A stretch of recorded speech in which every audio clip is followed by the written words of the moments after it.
அல்லேலூயா. கர்த்தருடைய திருநாமம் மையப்படட்டும். நம்ம ஒரு நிமிஷம் கண்களை மூடி ஜெபிக்கலாமா? இன்றைக்கும் ஆவியானவர் என் கூட பேசணும், ஆவியானவர் எனக்கிட்ட வெளிப்படணும். எத்தனை பேர் ஆசையாக வந்திருக்கீங்க? அவர் பேசுகிற வார்த்தை ஒன்றாவது எனக்கு புரியணுமே அப்படின்ற ஆசையோடு வந்தவங்க மட்டும் ஆண்டவருடைய பாதத்தில் ஒப்பு கொடுத்து ஜெபிங்க. ஆண்டவரே, நீர் பேச நான் கேட்க போகிறேன். நீங்கள் பேசுங்க, நான் கேட்க போகிறேன். சொல்லுங்களேன், வாய் திறந்து சொல்லுங்கள். நீங்கள் பேசுங்க, நாங்கள் கேட்க போகிறோம். நீங்கள் சொல்கிறத நாங்கள் அப்படியே கேட்க போகிறோம். நீங்கள் சொல்கிறபடி நாங்கள் செய்ய போகிறோம். அல்லேலூயா. அன்பு தகப்பனே, நீர் எங்களுக்கு வெளிப்படும். உங்கள் நாமத்தை உயர்த்துங்க. இயேசுவின் நாமத்தில் பிதாவே, அல்லேலூயா.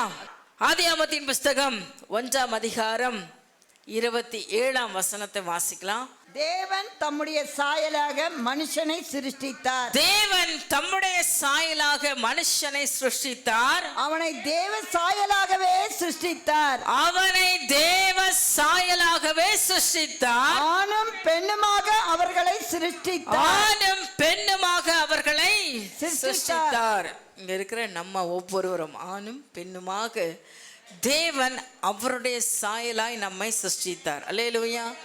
எத்தனை பேருக்கு இதில் முழு நிச்சயம் இருக்கு? நான் தேவனுடைய சாயலாய் படைக்கப்பட்டிருக்கிறேன், நான் தேவ சாயலாய் இருக்கிறேன் என்பதை எத்தனை பேர் உண்மையாக நம்புறீங்க? அல்லேலூயா. யாராவது வந்து கடவுளை பார்க்கணும் அப்படின்னு உங்ககிட்ட கேட்டால் நீங்கள் என்ன சொல்லலாம் தைரியமா?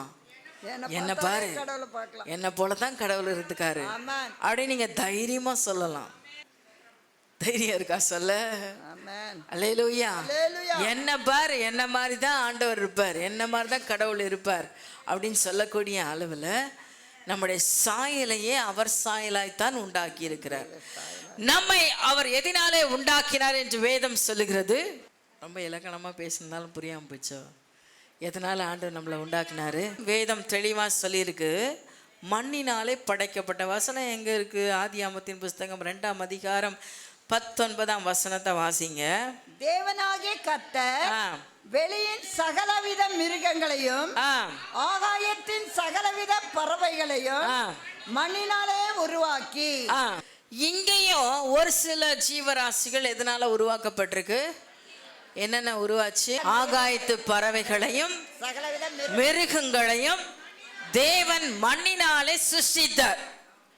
7ஆம் வசனம் சொல்லுது, தேவனாகிய கர்த்தர் மனுஷனை பூமியின் மண்ணினாலே உருவாக்கி ஜீவ சுவாசத்தை அவன் நாசியிலே ஊதினார், மனுஷன் ஜீவ ஆத்துமாவானான். அல்லேலூயா. மனுஷனையே தேவன் மண்ணினாலே உருவாக்கினார். எல்லா ஜீவ ஜந்துக்களையும், மிருகங்கள், பறவைகள் எல்லாத்தையும் மண்ணினாலே உருவாக்கினார். ஆனா அதுக்கெல்லாம் அவர் என்ன பண்ணல? தன்னுடைய சாயல கொடுக்கல. மிருகங்களுக்கோ பறவைகளுக்கோ எவ்வளோ நம்மளை விட சூப்பர் அழகாலாம் இருக்குது மிருகங்கள், தெரியுமா? பறவைகள் எவ்வளோ அழகழகாக இருக்குது. ஆனால் அதற்கெல்லாம் தேவன் தன்னுடைய சாயலை கொடுக்கவில்லை. நமக்கு தான் அவர் சாயலை கொடுத்துருக்கார். நம்மளை அவர் எவ்வளோ ஸ்பெஷலாக நினச்சிருக்காரு நீங்களும் நானும் புரிஞ்சுக்கணும். அல்லேலூயா. நீங்களும் நானும் அவருடைய பார்வையில் விசேஷமானவர்கள். அதனால தான் அவருடைய சாயலாய் உங்களை என்னையும் படைச்சிருக்கிறார். அல்லேலூயா.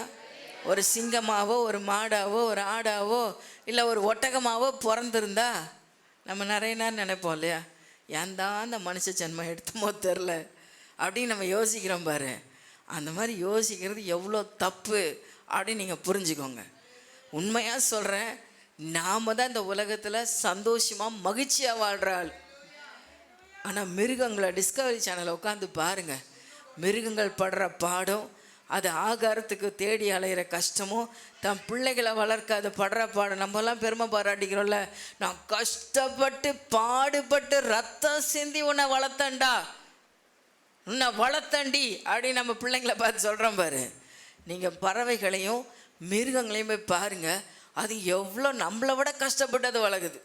அல்லேலூயா. அல்லேலூயா. அது ஒரு நாளும் சொல்கிறதே இல்லை, நான் உன்னை ரத்தம் சிந்தி வளர்த்தேன், நீ எனக்கு சோறு போடுறியா அப்படின்னு அது கேட்குறதே இல்லை. பார்த்துக்கோங்க. எந்த மாடாது, எந்த ஆடாது, எந்த கோழியாது கேட்குதா? அப்போ நாமளும் என்ன பண்ணக்கூடாது? ஆமாம், நமக்கு 6 அறிவு அதை விட அதிகம். அதுக்கு இருக்கிற அறிவை விட நமக்கு எத்தனை அறிவு? பிள்ளைய வளர்க்குறது வேலை தான் உங்கள் வேலை. அதுக்கப்புறம் கர்த்தர் உங்களை பார்த்துக்குவார். சரி, அது நீ டாபிக் இல்லை, அங்கே போக வேண்டாம். அருமையான தேவஜனமே, மண்ணினாலே உருவாக்கினாலும் நமக்கு அவர் சாயலை கொடுத்தார். அவர் பொம்மையை அப்படியே நீங்கள் அப்படியே உருவப்படுத்துங்க. நாங்கள் இந்த ஏகருக்கும் ஜஷீருக்கும் பார்த்தீங்கன்னா அவங்களுக்கு எப்படி நீ உருவான அப்படின்னு கேட்டால் அவங்க ஒரு கதை சொல்லுவாங்க. ஏசப்பா மண் எடுத்தார், அப்படியே ஒரு பொம்மை செஞ்சார், அதில் காற்று ஊதுனார், நான் வந்துட்டேன் அப்படின்னு அவங்களுக்கு சொல்லி கொடுத்துருக்கோம். அவங்க அப்படி சொல்லுவாங்க. அப்போது ஒரு உருவமாக நம்ம எல்லாரும் படைக்கப்பட்டுட்டோம். மண்ணில் என்ன பண்ணிட்டார் ஆண்டவர்? உங்கள் எல்லாரையும் பொம்மையை போல உருவாக்கிட்டார். அதில் அவர் என்ன செஞ்சாராம்? அவருடைய நாசியின் சுவாசத்தை உங்களுக்குள்ளே ஊதினார். எங்கே ஊதினார்னு தெரியாது. மூக்கில் தான் ஊதினாரா, வாயில் தான் ஊதினாரா, அதெல்லாம் தெரியாது. ஊதினார். அந்த ஜீவ சுவாசம் உங்களுக்குள்ள போயிட்டு நீங்கள் என்னவாயிட்டீங்க? சாதாரண மண்ணா கடந்த நம்மை ஜீவனுள்ள ஒரு மனுஷனாய் மாற்றினது அந்த ஆவியின் வல்லமை. அல்லேலூயா. அவருக்குள்ள இருந்த ஆவிதான் நம்மளை மனுஷனா மாத்திருக்கு. அந்த ஆவி இல்லைன்னா நாமெல்லாம் என்னவா இருந்திருப்போம்? என்னவா இருந்திருப்போம்? என்ன பாட்டு பாடு, என்ன ஆட்டம் ஆடு, கட்டினது கட்டினபடியே அதே தலையபடி தொங்க போட்டு நின்னா நின்னதான். ஒரு அசைவை பார்க்க முடியாது. அல்லேலூயா, அல்லேலூயா. இங்கே என்னதான் பேண்ட் அடி, என்னதான் கீபோர்டை உற்சாகமாக போடு, என்னதான் பாஸ்ட் உயிர் போவ கத்து, நீ பாட்டு கத்து, எனக்கு என்ன? அதுவும் இல்லாமல் பக்கத்தில் குழந்தைங்கள கூப்பிட்டு வச்சு அவங்கள கொஞ்சிக்கிட்டு அவங்கள முத்தம் கொடுத்துக்கிட்டு, இல்லை நமக்கு கொஞ்சறதுக்கு டைமே இல்லை பாருங்க, பார்க்குறதுக்கு டைமே இல்லை பாருங்க. அப்படிலாம் நீங்கள் குழந்தைங்கள கொஞ்சணும்னு ஆசைப்பட்டா என்ன பண்ணுங்க? ஒன்று அவங்க வீட்டுக்கு போங்க, இல்லை உங்கள் வீட்டுக்கு வர வச்சுக்கோங்க. சபையில் வச்சு கொஞ்சறதும் அவங்கள கேர் பண்ணுறதும் தயவு செய்து நிறுத்திக்கோங்க. அல்லேலூயா. இங்கே வந்தால் யாரை மட்டும்தான் பார்க்கணும்? தேவனை மட்டும்தான். கொஞ்சம் யாரை மட்டும்தான் பார்க்கணும்? நாம் செய்ய வேண்டிய வேலை என்ன? கண்ணை மூடி கர்த்தரை பார்க்கணும், அவருடைய பிரசன்னத்தை உணரணும், அவருடைய மகிமையை உணரணும். ஏன் நம்முடைய வாழ்க்கை இன்னும் செத்த ஜடத்தை போல நம்முடைய வாழ்க்கை இருக்கு? இன்னும் உயிர் மீட்சி அடையல. நம்மெல்லாம் இயேசுப்பா பிள்ளைங்க, ஆண்டோடைய பிள்ளைங்க, ஆண்டோடைய அவருடைய மகிமையை வெளிப்படுத்தக்கூடியவங்க. இன்னமும் மகிமையற்ற ஜனமா செத்த ஜடத்தை போல நிறைய பேரோட வாழ்க்கை அப்படித்தானே சொல்லி ஏதோ வாழ்ந்துக்கிட்டு இருக்கோங்க. அவ்வளோதான். எந்த ஒரு முன்னேற்றமும் இல்லை, எந்த ஒரு ஆசீர்வாதமும் இல்லை, ஏதோ வாழ்கிறோம். அப்படி வாழ்கிறதுக்கு ஆண்டவர் உங்களே என்னையும் அழைக்கவே இல்லை.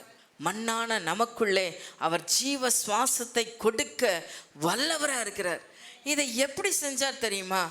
ஆதியாகம புஸ்தகத்திலேருந்து நீங்கள் அப்படியே வாசிட்டே வந்தீங்கன்னா அவர் நோவா காலத்தில் சொல்கிறார், மனுஷனோட என் ஆவி போராடுவது. அங்கே தான் ஆவின்ற முதல் வார்த்தையே சொல்லப்படுகிறது.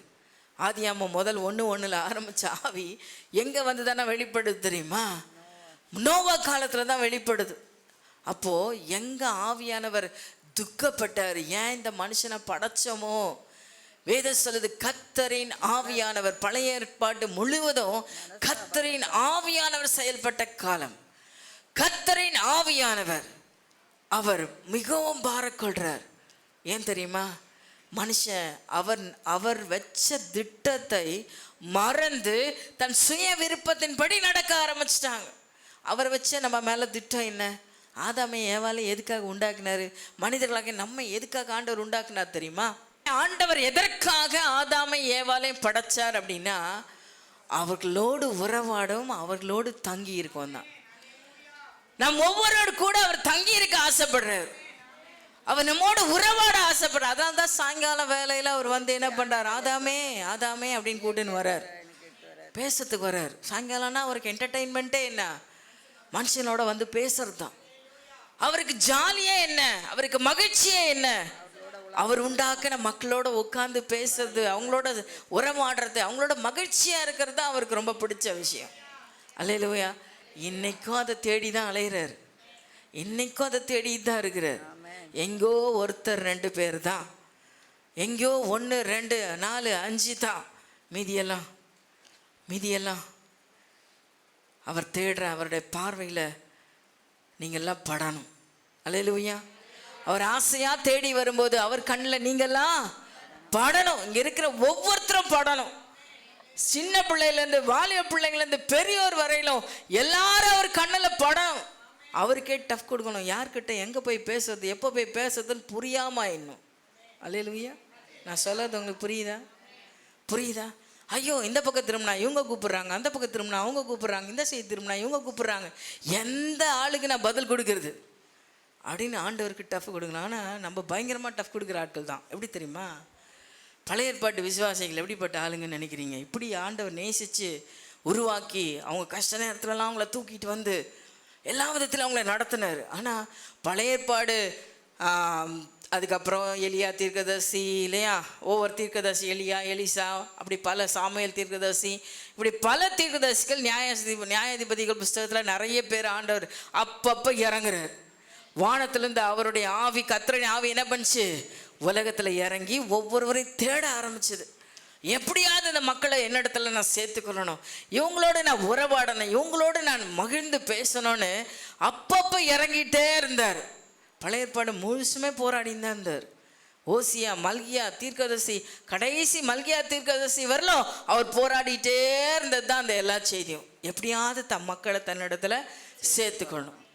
ஆனால் நம்ம எப்பேற்பட்ட ஆளுங்க, கடவுளுக்கே டஃப் கொடுத்த ஆளுங்க. அப்படி எப்படி சொல்லுங்க? நீ என்ன பண்ணாலும் சரி, நான் திரும்ப மாட்டேன், நான் உங்ககிட்ட வரமாட்டேன், நீ என்ன வேணா ஆடு. எலியாவை கொண்டு வரியா, அக்னியை இறக்குறியா, இறக்கு, எனக்கு என்ன.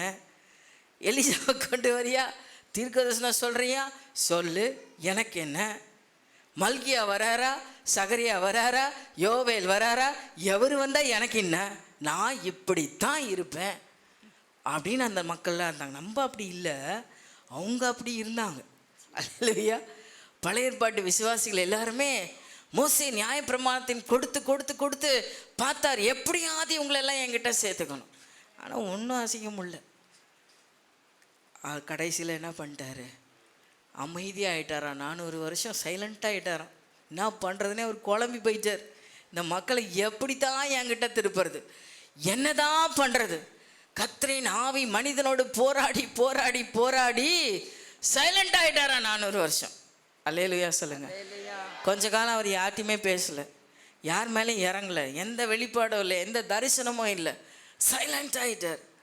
அதுக்கப்புறம் திரும்பவுமா பெத்துப்பிட்டாமே, என்ன பண்ணுறது, இதை எப்படியாவது காப்பாற்றி என்கிட்ட கொண்டு வரணுமே, எப்படியாவது இவங்களை உருவாக்கணுமே, எப்படியாவது என்னிடத்துல சேர்த்துக்கொள்ளணுமே அப்படின்றதுக்காக இப்போ என்ன அடுத்த முயற்சி எடுத்தார். மனுஷன் மேலே நான் இறங்கி போய் பேசுறத விட நானே இறங்கி போயிடுறேன், நானே பரலோகத்திலிருந்து இப்போ என்ன பண்ண போகிறேன், கிறிஸ்துவின் ஆவியா இறங்கினார். அல்லேலூயா. கிறிஸ்துவா இந்த உலகத்துக்கு வந்தார். இயேசு கிறிஸ்து இந்த உலகத்துக்கு மனிதனாய் வந்து அவதரித்து நம் மத்தியிலே அவர் நம்மோடு கூட வாழ்ந்து கர்த்தரின் ஆவியானவர் செய்ய வேண்டிய அத்தனை காரியங்களை அவர் செய்ய பிரயாசப்பட்டார். தேவச்சனமே நீங்க வாசிங்க, ரோமர் 8ஆம் அதிகாரம் 9ஆம் வசனத்தை வாசிங்க. தேவனுடைய ஆவி உங்களில் வாசமாயிருந்தால், தேவனுடைய ஆவி உங்களில் வாசமாய் இருந்தால், நீங்கள் மாம்சத்துக்குட்பட்டவர்களாய் இராமல் ஆவிக்குட்பட்டவர்களாய் இருப்பீர்கள். ஆவிக்கு உட்பட்டவர்களாய் இருப்பீர்கள். கிறிஸ்துவின் ஆவி இல்லாதவன், கிறிஸ்துவின் ஆவி இல்லாதவன் அவருடையவன் அல்ல, அவருடையவன் அல்ல அல்ல. கிறிஸ்துவின் ஆவி இல்லாதவன் அவருடையவன் அல்ல. கிறிஸ்து ஆவி யாருக்குள்ள இல்லையோ அவங்க அவங்களுக்குரிய ஆளே இல்லை. நாம் வேணால் பைபிள் தூக்கிட்டு, நாம் வேணால் ஒழுங்காக காணிக்க கொடுத்துட்டு, நாம் வேணால் ஒழுங்காக சர்ச்சுக்கு வந்துட்டு, நாம் வேணால் வெள்ளை ட்ரெஸ் போட்டு நம்ம எப்படியெல்லாம் அவரை ப்ளீஸ் பண்ணோன்னு நினச்சி வந்தாலும் கூட நாம் அவருடையவர்கள். நான் சொல்லப்பா, நீங்கள் தான் சொன்னீங்க. அல்லேலூயா. நாம் அவருடையவர் அல்ல, கிறிஸ்துவின் ஆவி உடையவர்களே அவருடையவர்கள். கிறிஸ்துவின் ஆவி எப்பேற்பட்டது, கிறிஸ்துவின் ஆவி என்ன மாதிரிப்பட்டது அப்படின்னு நீங்க கொஞ்சம் யோசிச்சு பார்த்தீங்கன்னா, நீங்க இதே பகுதியில வசனத்தை வாசிங்க. மேலும் கிறிஸ்து உங்களில் இருந்தால் சரீரமானது பாவத்தின் நிமித்தம் மரித்ததாயும் ஆவியானது நீதி நிமித்தம் ஜீவனுள்ளதாயும் இருக்கும். ஆமென். கிறிஸ்துவின் ஆவி உங்களிலே இருக்குமானால் உங்க இந்த சரீரம் என்ன பண்ணணும்? சாகணும். அருமையான தெய்வஜனமே, ஆதாமுக்கும் ஏவாளுக்கும் ஆண்டவர் ஒன்று சொல்லிட்டு போனார். நம்ம எல்லாருக்கும் தெரியும் அல்ல? என்ன சொல்லிட்டு போனாரு? இந்த கனியை சாப்பிட்டா சாகவே சாவீர்கள். பிசாச வந்து சொன்னா நீங்க இதை சாப்பிட்டா சாகவே மாட்டீங்க. ரெண்டு பேர் சொன்னது ரைட் தானே? நடந்துச்சா இல்லையா? கனியை சாப்பிட்டா அவங்க சாகலையே. பிசாசு சொன்னது ரைட் தானேங்க. ஆண்டவரும் சொன்னாரு நீ இதை சாப்பிட்டா சாவாயினாரு. அங்க எப்படி பார்த்தீங்களா? பிசாசு எவ்வளோ டெக்னிக்கா அவரையே பொய்யராகிட்டான் பார்த்துக்கோங்க. நம்மளை வச்சே, அவர் படைச்ச படைப்பை வச்சு அவரையே பொய்யராக்க எவ்வளோ பிளான் பண்ணியிருக்கான் பாருங்க. இன்னைக்கு வரலாம் அவன் டெக்னிக் ஃபாலோ பண்ணிட்டு தான் இருக்கு. நம்ம வச்சு தான் அவரையே அவமானப்படுத்திக்கிட்டு இருக்கான். நம்மளை வச்சு தான் ஆண்டவரை வேதனைப்படுத்திக்கிட்டு இருக்கான். நம்மளை வச்சு தான் அவன் டைரெக்டாக போய் அவரை வேதனைப்படுத்துறது இல்லை, நம்மளை வச்சு தான். அவர் சொன்னார்ல, இந்த பழத்தை சாப்பிடாத செத்து போயிடுவ. எங்கே செத்து போயிடுவ? உடம்பு நல்லா தான் இருக்கும், உன் ஆவி செத்து போயிடும், உன் ஆத்மா செத்து போயிடும். அல்லேலூயா.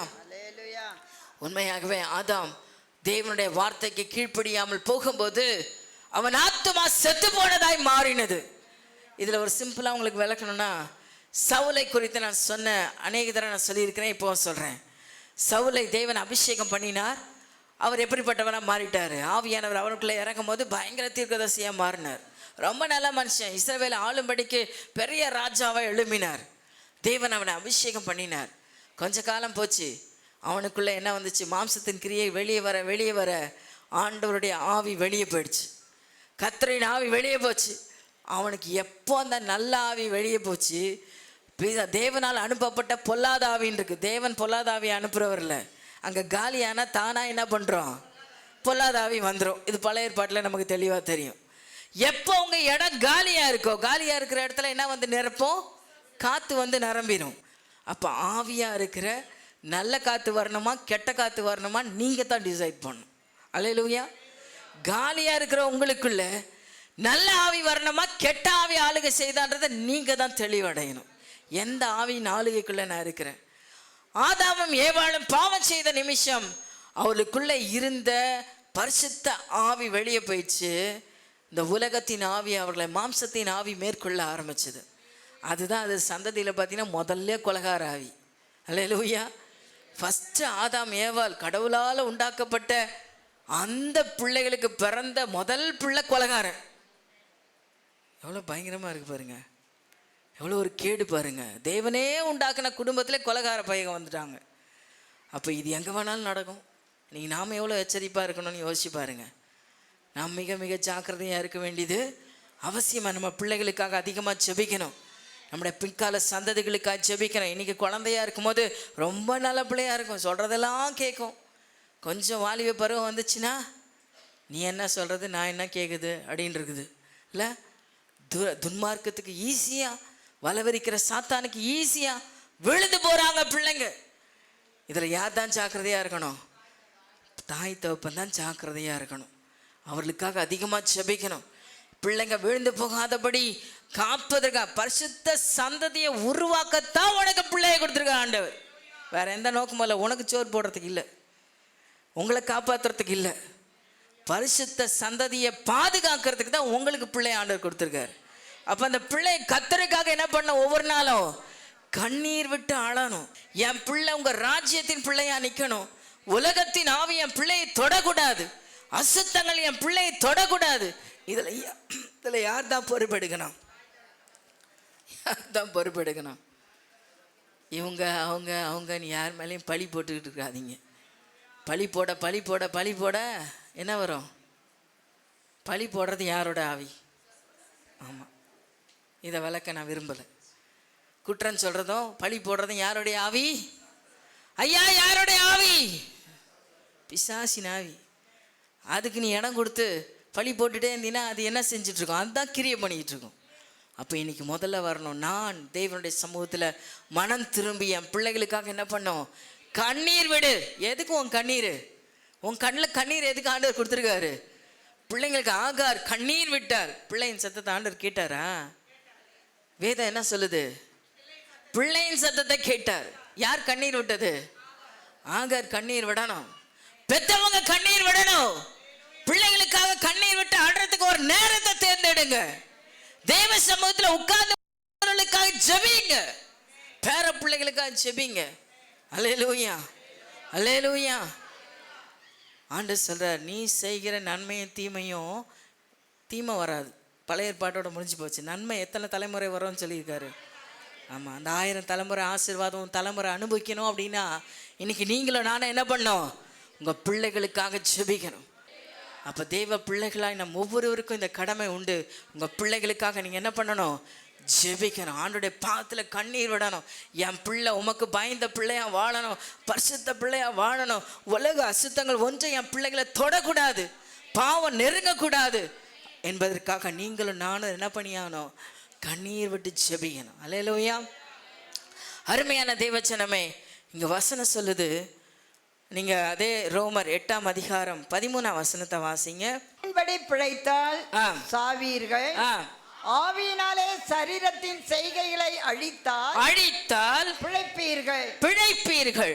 மேலும் அவர்கள் தேவனுடைய ஆவியினாலே நடத்தப்படுகிறீர்களோ அவர்கள் தேவனுடைய புத்திரராய் இருக்கிறார்கள். யார் மாம்சத்தை அழிச்சு ஆவிக்கு இடம் கொடுக்குறீங்களோ, இப்போ நான் அங்கே தான் ஆதாம் கதையை சொல்ல வந்தால, ஆதாம் அங்கு ஆத்துமா செத்ததாய் போனதுனால தான் அவன் தலைமுறை என்ன ஆயிடுச்சு?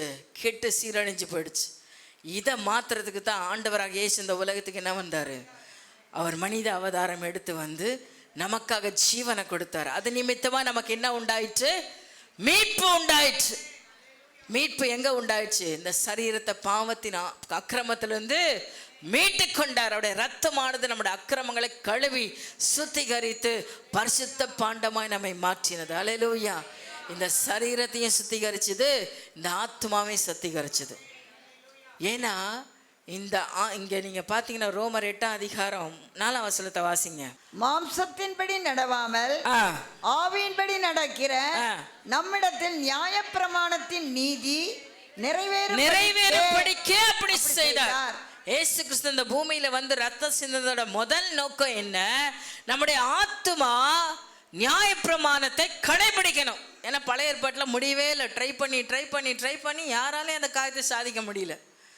இப்போ ஆண்டவராக இயேசு இந்த உலகத்துக்கு வந்து தன்னையே ஜீவபலியாக்கி நியாயப்பிரமாணத்தின் நிறைவேறுதலை நமக்குள்ளே கொண்டு வரும்படிக்கு நம்முடைய சரீரத்தில் அதை நிறைவேற்றப்பட வேண்டும் என்பதற்காகவே அவர் ஜீவனை கொடுத்தார். அல்லேலூயா.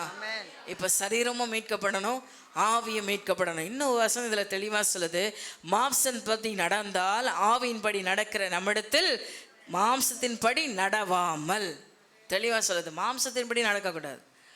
மாம்சம் சொல்ற கிரியைகளுக்கு நம்ம இடம் கொடாமல் ஆவி சொல்ற கிரியைகளுக்கு நம்ம கீழ்ப்படியும் போது நம்முடைய ஆத்மா நியாயப்பிரமாணத்தை நிறைவேற்றி விடுகிறதாம். அல்லேலூயா, அல்லேலூயா சொல்லுங்க. ஆவி, ஆத்மா, சரீரம் 3 இருக்கு. நம் தேவன் ஒருவர் தான். இந்த ஆவி, ஆத்மா, சரீரம் எப்படி செயல்படுது அப்படின்னு உங்க எல்லாருக்கும் தெரியுமா? ஆவி, ஆத்மா, சரீரம் எப்படி செயல்படுது? நான் என்ன பார்க்குறீங்களா? நான் யாரு? உண்மையாக சரீரம்தான். நான் யாரு? நிர்மலா அப்படின்றது யாரு? இப்போ என்ன இந்த உருவத்தை பார்க்குறீங்க இல்லையா? எனக்குள்ள என்ன போயிட்டு இருக்கு? இந்த மூச்சு காத்து ஆவி போயிட்டு இருக்கு. இந்த ஆவி அடங்கிட்டா என்ன எல்லாரும் என்ன சொல்லுவீங்க? ஐயா பாடி எப்போ எடுக்க போறீங்க? பிஷப் அம்மாவை எப்போ எடுக்க போறீங்க அப்படின்னு யாருமே கேட்க மாட்டாங்க இல்லை? ஆமாம் தானே ஐயா? என்ன கேட்பாங்க? பாடி எப்போ தூக்க போறீங்க? அவ்வளோதான். மிஞ்சி போனால் 10 மணி வரலாம் இருக்கலாம். அதுக்கப்புறம் என்னை யாரும் எடுத்து போய் எங்கள் வீட்டு உள் ரூமில் வச்சு லாக்கரில் வைக்க முடியாது. இந்த பாடி எங்கே தான் கொண்டு போய் போடணும்? இன்னைக்கு எதுக்கு முக்கியத்துவம் கொடுக்கணும்னு நீங்கள் புரிஞ்சுக்கோங்க. இந்த சரீரம் ஒன்றுமே உங்களுக்கு பிரயோஜனமாக இருக்க போகிறதில்ல. இது ஒரு கூடாரம் மாதிரி உங்களை வச்சிருக்கு. உங்கள் உள்ளே இருக்கிற ஆவியும் ஆத்மாவும் தான் முக்கியம். ஆவி நான் இங்கே காட்டுறதுனாச்சு, ஆத்மான்னு காட்டுறதுனால இங்கே இல்லை. தீர்மானம் எடுக்கிற பகுதி இங்கே தான். நல்லதையும் கெட்டதையும் தீர்மானம் எடுக்கிற பகுதி தான் உன் சிந்தனை தான் ஆத்துமா. அப்போ அதில் நன்மையானவைகளை யோசித்தீங்க அப்படின்னா அந்த யோசிக்க வைக்கிறதுக்கு தான் இயேசு கிறிஸ்து வந்தாராம். கர்த்தரின் ஆவி உங்களை, இயேசு கிறிஸ்துவின் ஆவி உங்களை என்ன பண்ணுது? பாவத்திலிருந்து மீட்கிற இந்த சரீரத்தை சாகடிச்சு மாம்சத்தின் இச்சைகளை சாகடித்து சிலுவையின் மேல் வெற்றி சிறந்தார் என்று வேதம் சொல்லுது. அல்லேலூயா. இந்த மாம்சத்தை அவர் சிலுவையில சாகடிச்சார். அப்படி யாரெல்லாம் இந்த மாம்சத்தை சாவடிக்கிறீங்களோ அவங்க ஆத்துமா ஆவியோட இணைஞ்சிருக்கும், அது தேவனை தரிசிக்கும். அல்லேலூயா. கிறிஸ்துவின் ஆவி உங்களுக்குள்ளே செய்கிற செய்கை இதுதான். கிறிஸ்துவின் ஆவியை பெற்றவர்கள் மாம்சத்துல நடக்க மாட்டாங்க. இப்ப நீங்க எதுல நடக்கிறீங்கன்னு உங்களை நீங்க ஆராய்ஞ்சு பாருங்க. எவனோ ஒருத்தன் ஏதாவது உங்களை கேவலமா பேசிட்டா, இல்லை உங்களை அவதூறா சொல்லிட்டா, இல்லை உங்களை பற்றி தப்பான காரியத்தை பரப்பிட்டா எப்படி நீங்கள் ரியாக்ட் பண்ணுறீங்க? நான் சொல்கிறேன், ஆண்டவராக இயேசு வாழ்ந்த காலத்தில் கொஞ்சம் கவனிங்க. ஆண்டவராக இயேசு வாழ்ந்த காலத்தில் அவரை பற்றி போன இடம் வந்த இடத்துல எல்லாம் அவரை பற்றி கேவலமாக பேசினாங்களா? அவர் வேதனைப்படுத்தும்படி நடத்தினாங்களா? எங்கேயாவது உட்காந்து அவங்களுக்கு விளக்கம் கொடுத்து பேசினாரா? அவர் சொன்ன வார்த்தை, நீ தப்பாக பிறந்த வேண்டாம், உன் அம்மா எப்படி, உன் அப்பா எப்படி?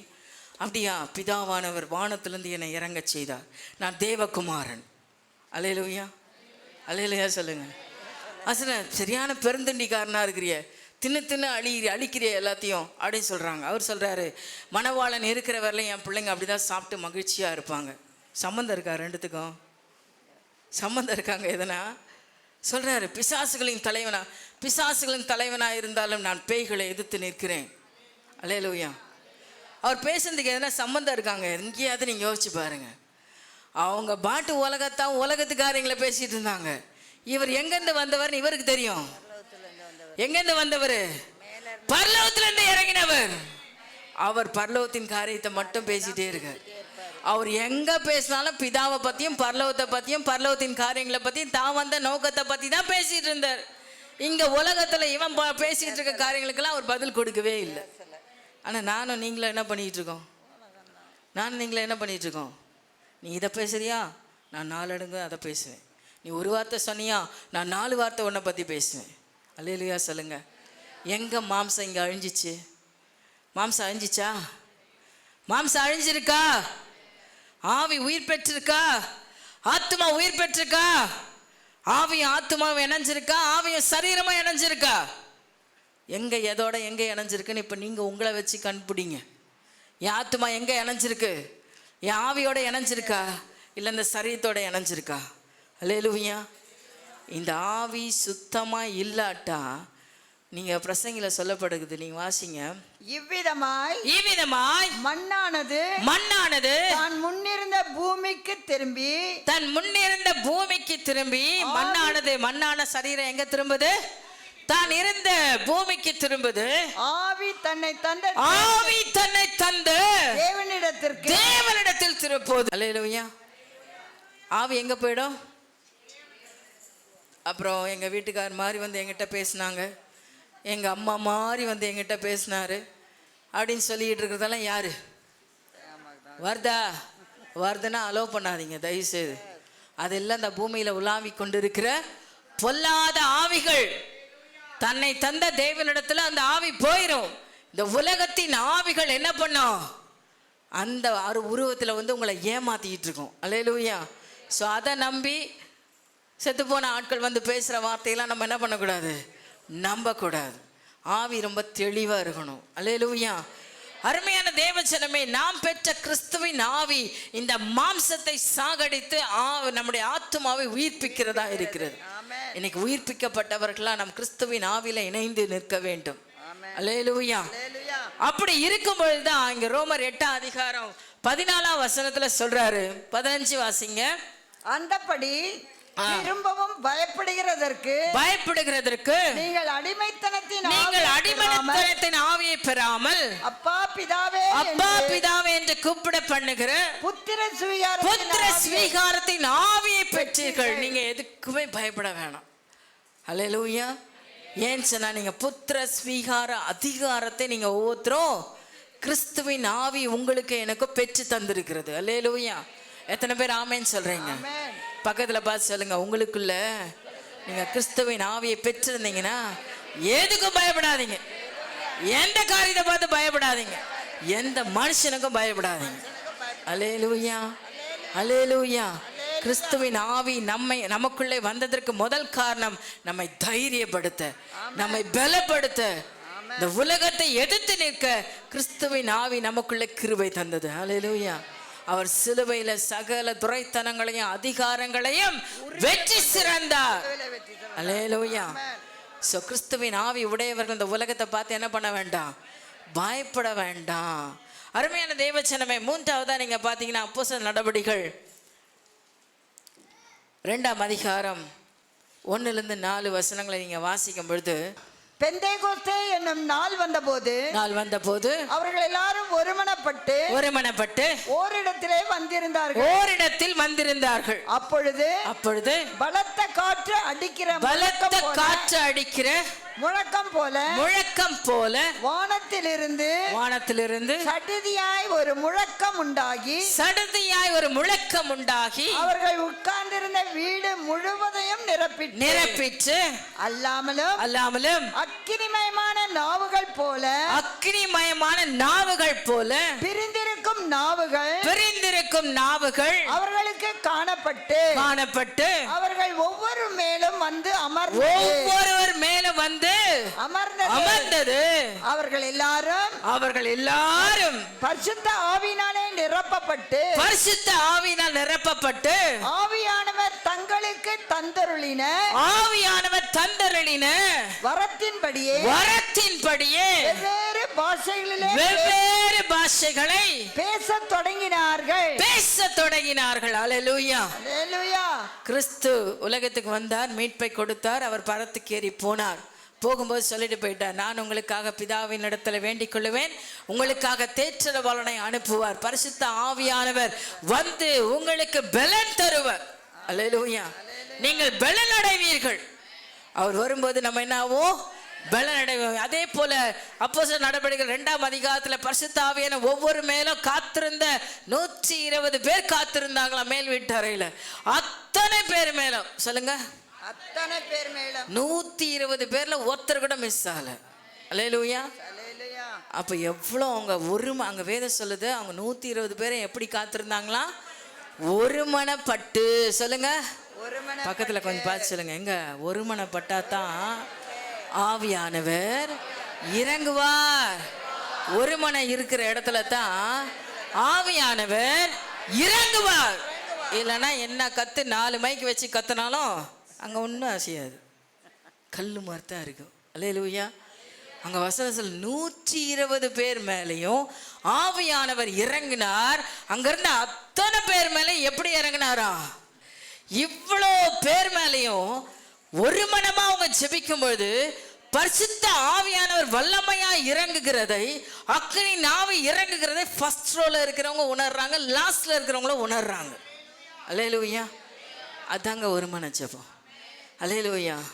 இங்க இருக்கிற முன்னாடி இருக்கிற 4 பேர் மட்டும் கைத்தட்டி ஆற வரைக்கிறது இல்லை, இங்கேருந்து கடைசியில் இருக்கிறவங்க வரையிலும், எந்த முக்கில் இருக்கிறவங்களா இருந்தாலும், எந்த சைடில் உட்கார்ந்து இருக்கிறவங்களா இருந்தாலும், எல்லாரும் அந்த பரிசுத்த ஆவியானுடைய வல்லமையை உணரணும். அவர் ஊத்துறதுல குறையா வச்சிருப்பாரா, லெஃப்ட் சைடு மட்டும் ஊற்றலாம், பேக்கில் மட்டும் ஊற்றலாம், சைடில் மட்டும் ஊற்றலாம். ஊற்றிட்டு இருந்தாரு, அக்னியை இறக்குனாரு, எல்லார் மேலே அக்னியை ஊற்றினார், எல்லார் மேலே அக்னி இறங்கிடுச்சு. அக்னி நாவுகள் போல இறங்கினதை ஃபர்ஸ்ட்ல இருந்தவங்க பார்த்தாங்க, லாஸ்ட்ல இருந்தவங்களும் பார்த்தாங்க. அல்லேலூயா. அதுதாங்க ஆவியானுடைய அபிஷேகம். அவர் என்னைக்குமே பட்சபாதம் பார்க்கிறவரே அல்ல. அல்லேலூயா. எல்லாரையும் தொடுவதற்காக, எல்லார் மேலே ஊற்றப்படுவதற்காக, எல்லாருக்குள்ள இந்த அபிஷேகத்தின் நிறைவு என்னவா வேதம் கடைசியா சொல்லி முடிச்சிருக்கு.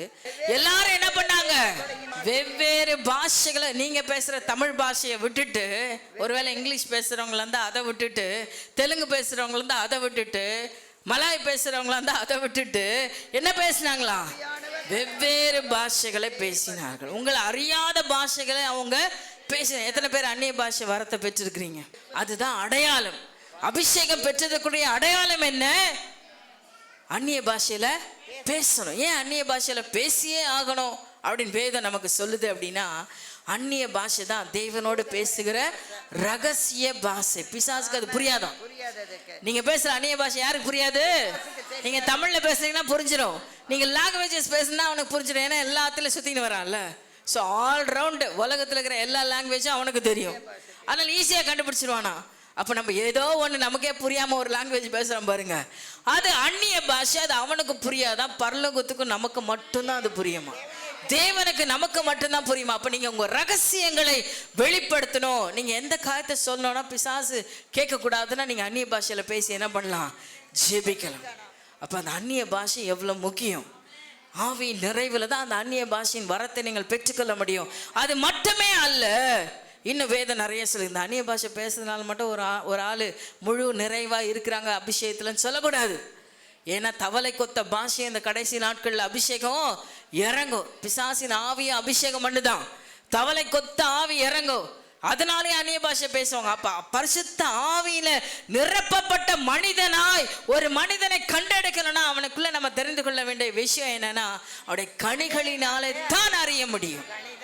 அவனுடைய வாழ்க்கையை வைத்து தான் அவன் பரிசுத்த ஆவியில இருக்காங்களா இல்ல அசுத்த ஆவியில் நிரம்பி இருக்கிறாங்களான்றதை நம்ம நிர்ணயிக்க முடியும். அல்லேலூயா. அவருடைய கனியை வைத்து தான் கண்டுபிடிக்க முடியும்.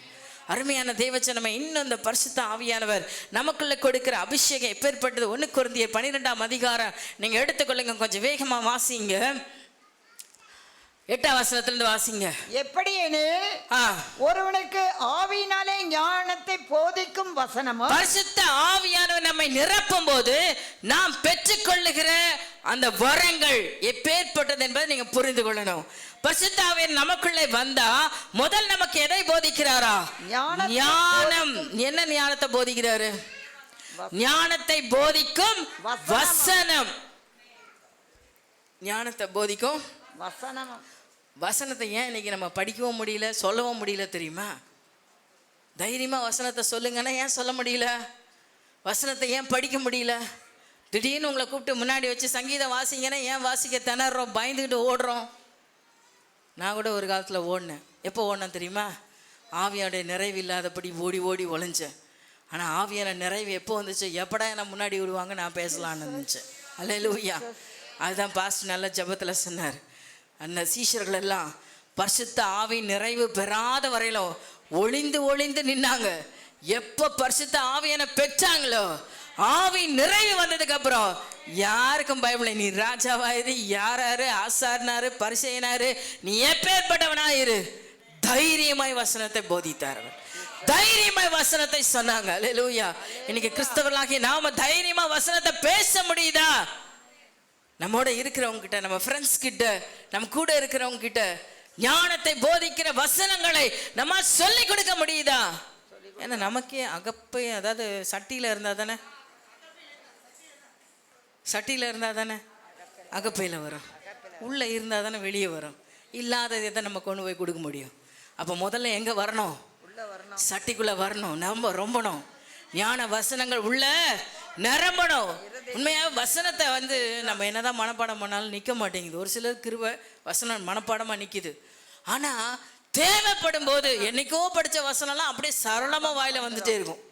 அது ஆவியான கொடுக்கிற கிருபை. ஆவியானவர் இருந்தா தான் அது வெளியே வரும். ஆவியானவர் நமக்குள்ளே சகலவற்றை போதித்து நடத்துகிறவர். எத்தனை பேர் ஆமென் சொல்றீங்க? தேவ ஆவியானவர் நமக்குள்ளே வசனத்தை போதித்து வைக்கிறவர். நம்ம நடக்கிறதுக்கு வழி அவத்தான் கற்று தரணும். இல்லைன்னா நாங்கள் தாறுமாற நீங்கள் இஷ்டப்பட்ட வழியெல்லாம் போய் நிற்பீங்க. உங்களுக்கு மனசில் தோன்ற வழியிலெல்லாம் நீங்கள் நடந்து கொண்டு இருப்பீங்க. ஆவியோட நிறைவு உள்ளே இருந்தால் தான் அவர் சொல்கிற வழியில் நம்மளால் நடக்க முடியும். அவர் சொல்கிற வேத வசனத்தின் வழியில் நம்மளால் நடக்க முடியும். அல்லேலூயா. 2வது வாசிங்க. வேறொருவனுக்கு அந்த ஆவியினாலேயே அறிவை உணர்த்தும் வசனம். அறிவை உணர்த்தும் வசனம்.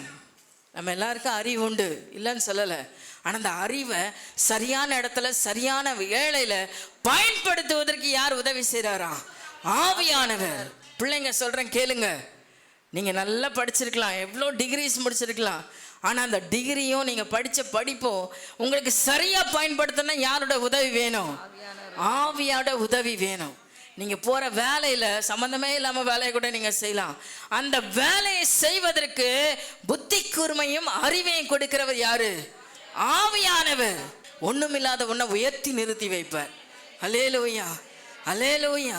அருமையான தேவச்சனமே, இன்னைக்கு பிள்ளைங்களுக்கு அதை கற்றுக் கொடுங்க. படிங்க படிங்க படிங்கன்னு சொல்றதுக்கு முன்னாடி கடவுளை முதல்ல தேடிட்டு படிங்கன்னு சொல்லி கொடுங்க. அல்லேலூயா. ஜெபம் பண்ணிட்டு படின்னு சொல்லி கொடுங்க. படிச்சியான்னு கேட்கறத விட ஜெபம் பண்ணுன்னு சொல்லி கொடுங்க. ஜெபம் பண்ணாங்கன்னா படிப்பு அவங்களுக்கு பெரிய அளவில் வேலை செய்யும். அல்லேலூயா, அல்லேலூயா. நீங்க தொடர்ந்து வாசிங்க. வேறொருவனுக்கு அந்த ஆவியினாலேயே விசுவாசமும், வேறொருவனுக்கு அந்த ஆவியினாலேயே குணமாக்கும். ஆவியை பெற்ற மனுஷனால தாங்க விசுவாசிக்க முடியும். கர்த்தர் எந்த வல்லமையான கிரியை செய்ய முடியும் என்பதை ஆவியில பலப்பட்டவர்களால மட்டும்தான் விசுவாசிக்க முடியும். இல்லைன்னா முடியாது. கடைசி நாட்கள்ல விசுவாசத்தை மனுஷகுமாரன் வரும்போது விசுவாசத்தை காண்பாரோ என்ற நிலை தான் சபைக்கு வந்துடும், உங்களுக்கு எனக்கு வந்துடும். அப்போ ஆவியோட நிறைவோட இருக்கிற மனுஷனால தான் தேவனால எதையும் செய்ய முடியும் என்ற விசுவாசத்துக்குள்ள கடந்து வர முடியும். தைரியமா விசுவாசத்தை நீக்க முடியும். தளர்ந்து போகாத விசுவாசம் அவங்களுக்குள்ள இருக்கும். நான்காவது காரியம் குணமாக்குகிற வல்லமை. இந்த குணமாக்குகிற வல்லமை என்பது ஆவியானவரால் செய்ய முடியும். ஆவியின் நிறைவை பெற்றவர்கள் ஜெபிச்சா சுகம் உண்டாகும். அது உங்களுக்கானாலும் சரி, உங்களை சார்ந்தவங்களுக்கானாலும் சரி, நீங்க யாருக்காக ஜெபிச்சாலும் சுகம் உண்டாகும். அல்லேலூயா, அல்லேலூயா. அருமையான தேவச்சனமே, ஆவியின் வல்லமை பெற்றவர்கள் நீங்கள் உங்களுக்கும் விடுதலை வாங்கிடுவீங்க, மற்றவங்களுக்கும் விடுதலை பெற்றுக் கொடுக்கிறவர்களாய் மாறுவீங்க. அப்ப அந்த ஆவியோட அபிஷேகம் நமக்கு தேவையா? தேவையா? சின்ன சின்ன விஷயத்துக்கு பயந்து போய் ஓடி ஓடி ஓடி ஹாஸ்பிட்டல்ல செலவு பண்ணிட்டு இருக்கீங்க பாருங்க. கர்த்தரவுல சுகமா நிக்க வச்ச என்ன முடியாட்டாலும் சரி, ஐயா சொல்ற ஒரே காரியம், முட்டி போடு ஜெபம் பண்ணு. வா முட்டி போடு ஜெபம் பண்ணலாம், இப்படிதான் சொல்லுவாங்க. உண்மையாவே ஜெபத்துல ஆண்டவர் சுகத்தை கொடுத்திருக்கிறார். அவங்களுக்கு மாத்திரம் இல்லை, எங்களையும் அப்படித்தான் ஆண்டவர் காப்பாத்தின. அநேக சாட்சிகளை சொல்லிட்டே போக முடியும், இப்ப டைம் இல்லை. அல்லேலூயா. அப்படித்தானே ஒரு அம்மா வந்தாங்க, பெரும்பாடுள்ள ஸ்திரீ. தன் வாழ்நாளில் இருந்த எல்லா சொத்தையும் அழிச்சு முடிச்சு வேற வழியில் என்னமோ தான் எங்க வந்தாங்க. அதுதான் நம்ம நிலைமையும். ஆரம்பத்திலே வந்தா சொத்தம் காப்பாத்திரும், நாமள சுகம் பெற்றுரும். அல்லேலூயா. சரி, அடுத்து வாசிங்க. 10. வேறொருவனுக்கு அற்புதங்களை செய்யும் சக்தியும், வேறொருவனுக்கு அற்புதங்களை செய்யும் சக்தியும், வேறொருவனுக்கு தீர்க்க தரிசனம் உரைத்தலும், வேறொருவனுக்கு ஆவிகளை. இதெல்லாம் ரொம்ப முக்கிய தேவை. வாலிய பிள்ளைங்க கவனிங்க. அற்புதங்களை செய்யற வல்லமையை பரிசுத்த ஆவியான கொடுக்கிறார். தீர்க்க தரிசனம் உரைத்தலும் ஆவியான கொடுக்கிறார். முக்கியமா கவனிக்க வேண்டியது இதுல ஒண்ணு, ஆவிகளை பகுத்தறிய தெரியணும். நம்ம கிட்ட வந்து பேசுற ஆளு என்ன ஆவியில வருது, பொண்ணானாலும் பொம்பளையானாலும் அந்த ஆவி எப்படிப்பட்டது என்ன பண்ணோம், கண்டுபிடிக்க தெரிஞ்சுக்கணும். ஆண்டி தான் பேசுறாங்க, அக்கா தான் பேசுறாங்க, பக்கத்து வீட்டு பொண்ணு தான் பேசுது, அது தங்கச்சி மாதிரி அப்படின்லாம் போய் யார்ட்டையும் என்ன பண்ணாதீங்க, நெருக்கத்தை காமிச்சிடாதீங்க. உங்களை அடிக்கிறதுக்கு, உங்கள் பரிசுத்தத்தை கெடுக்கிறதுக்கு பிசாசு என்ன பண்ணுவான், எங்கே வேணால் வலை வீசி தீண்டி திரிவான். உங்கள் வாலிப நாட்களை காத்துக்கணும்னா அதிகமாக ஜபத்தில் காத்துருங்க. யோசேப்பின் வரலாறுகளை படிங்க, அப்படியே சத்தியத்தை படித்து அதெல்லாம் நில்லுங்க.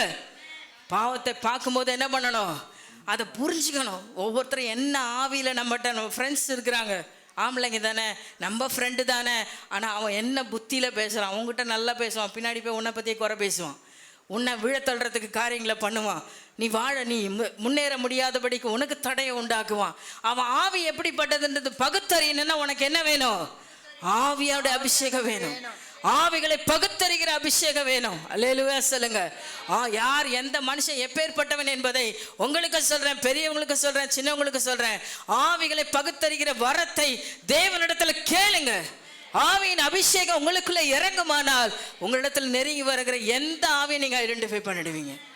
இது எப்பேற்பட்ட ஆவி, இது என்ன மாதிரி ஆவி, அதுக்கிட்ட இருந்து கொஞ்சம் நீங்க ஜாக்கிரதையா செயல்பட. அது ஆண்டி, சர்ச்சில் இருக்கிற ஆண்டி தான், பைபிள் தூக்கின்னு வர ஆண்டி தான், நம்பி கூட உள்ள விட்டுறாதீங்க. அதுலேயும் ஏதோ மோசம் போக்குதல் இருக்கு. அல்லேலூயா. ஜாக்கிரதையா இருங்க. ஆவியாட்ட கேட்டு எந்த மனுஷனை நீங்க என்ன பண்ணணும், உள்ள அனுமதிங்க. பகுத்தறிகிற அறிவை ஆண்டவர்கிட்ட கேளுங்க. அதுக்கப்புறம் வாசிங்க. வேறொருவனுக்கு பற்பல பாஷைகளை பேசுதலும், வேறொருவனுக்கு பாஷைகளை வியாக்கியானம் பண்ணுதலும். நீங்க பாத்தீங்கன்னா கடைசி அடையாளம் தான் என்ன, பரிசுத்த ஆவியான பெற்றவங்களுக்கு எத்தனையோ காரியங்களை ஆண்டவர் சொல்றாரு. கடைசியா தான் பற்பல பாஷைகளை பேசுகிற. இதுல நிறைய விளக்கம் இருக்கு. ஒரு மிஷினரியோட அது அவங்களோட வாழ்க்கையை வாசித்தேன். அவர் வந்து தெரியாத மொழி பேசுகிற ஒரு இடத்துல ஒரு ஃபாரினர் போயிட்டுக்கிறாரு. அந்த தேசத்தோட மொழி இவருக்கு ஒன்றுமே தெரியாது.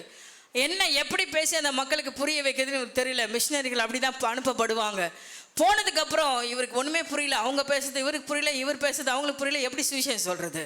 அப்போ கண்ணை மூடி ஜெபிக்க ஆரம்பித்தார். ஆண்டவரே, எனக்கு நீங்கள் உதவி செய்யுங்க, இந்த மக்களுக்கு நான் எப்படி உங்களுடைய வார்த்தையை சொல்லணும்னு சொல்லுங்கன்னு சொல்லி ஜெபிக்க ஆரம்பித்து கண்ணை மூடினவர் தான் 1 மணி நேரம் 2 மணி நேரம் பேசினாராம்.